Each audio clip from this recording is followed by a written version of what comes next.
The Literary Man of Imsil. The calling of spirits is one of the powers supposed to be possessed by the disciples of the old philosophers, or the Taoists, who reach a high state of spiritual attainment. While the natural desires remain, they close and obstructed spiritual vision. But once rid of them, even angels and immortal beings become unfolded to their sight. They say, if once all the obstructions of the flesh are eliminated, even God can be seen. They also say, if I have no selfish desire, the night around me will shine with golden light, and if all injurious thoughts are truly put away, the wild deer of the mountain will come down, and they will play beside me. Ha Sa Gong, a Taoist of higher attainment, as an old man used to go out fishing, when the pigeons would settle in flights upon his head and upon his shoulders.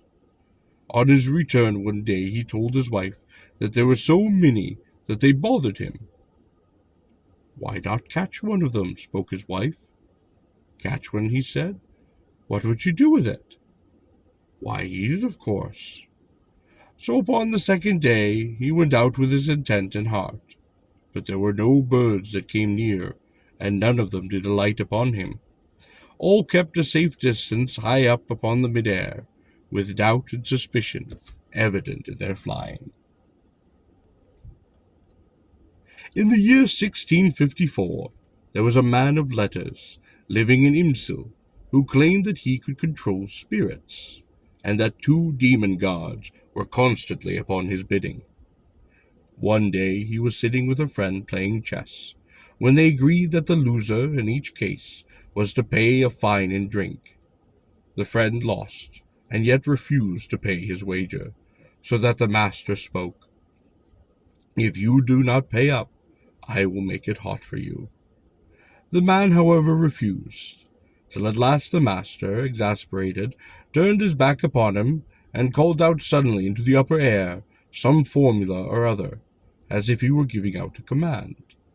The man dashed off through the courtyard to make his escape, but an unseen hand did bar his body, and administered to him such a set of bounding blows that they left blue, steamy marks. Unable to bear the pain of it longer, he yielded, and then the master laughed and let him go. At another time he was seated with a friend, while in the adjoining village a witch coot, or exorcising ceremony, was in progress, with drums and gongs banging furiously. The master suddenly rushed out to the bamboo grove that stood behind the official yamen, and looking very angry and with glaring eyes, he shouted, and made bare his arm, as if to drive off the Furies. After a time he ceased, and the friend, thinking this a peculiar performance, asked what it meant. His reply was, "A crowd of devils have come from the coot, and are congregating in the grove of the bamboos. If I did not drive them off, trouble would have followed into the town, and for that cause I shouted upon them."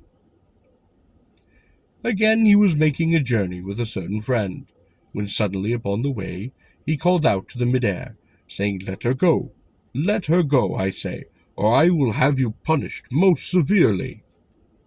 His appearance was so peculiar and so threatening that the friend asked the cause.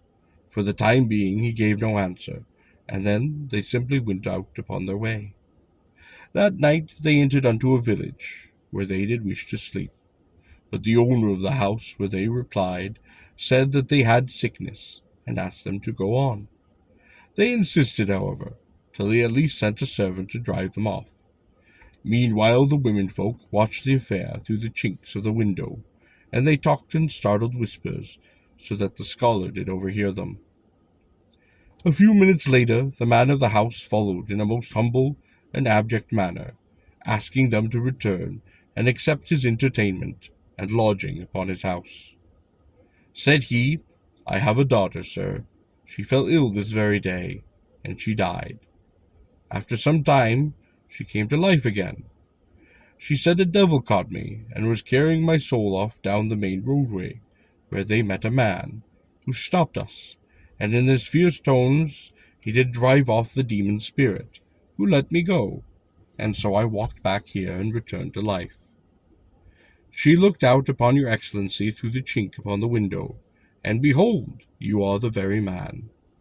I am at my wit's end to know what to say to you. Are you a Geni, or are you a Buddhist, so marvelous to bring back the dead to life? I offer this small refreshment. Please accept. The scholar laughed and spoke back, Nonsense, that's just a woman's haverings. How could I do any such thing? He then lived again for 7 or 8 years more, doing a few more miraculous things, before he too did part from the mortal coil.